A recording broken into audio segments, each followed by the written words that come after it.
Mustafa lives in Cologne with his wife and 4 children, whom he probably mistreats. There are reports of his wife and daughters. The Turkish Kurdish security guard has had a mistress, Laura, for years. He lives with the Lithuanian-born woman, as if she were his second wife. He sleeps at her house. The neighbors think they are a normal couple. When he also beats her, she breaks up with him at the end of 2009. On November 25, 2010, Laura goes to the police because she is being stalked and threatened by her ex-boyfriend. She reports him for inflicting dangerous bodily harm and applies for an order under the Violent Crime Protection Act. Mustafa is no longer allowed to approach her. But that same evening, he intercepts his ex-girlfriend as she is coming from work at a sports agency.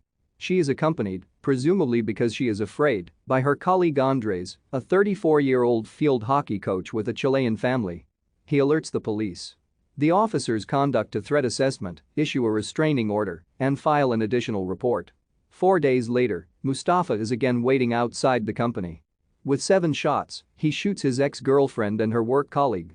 Some shots to the head are fired at close range, as if in an execution. The perpetrator flees, it is initially said, to France to reach North Africa from there. He cannot go to Turkey because he has refused to do military service there.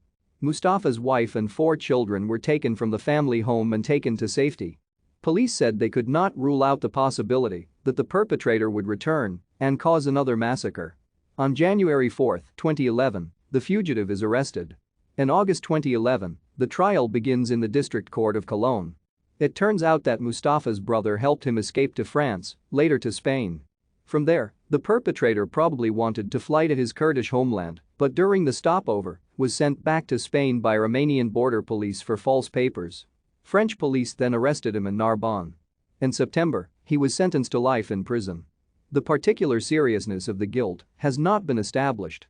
That is why the Public Prosecution Service is appealing, and the court subsequently reaches a determination of particularly serious guilt in February 2013.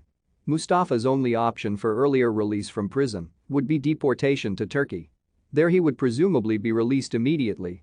But since he did not perform military service, he was already deported abroad in 2005. Germany rejected his naturalization request because he had a criminal record for fraud and receiving stolen goods. A German lawyer is supporting Mustafa to get the Turkish passport back. Thank you for watching this video and helping us build a large database of stories about honor killings. Please subscribe to our channel Honor Killing on YouTube.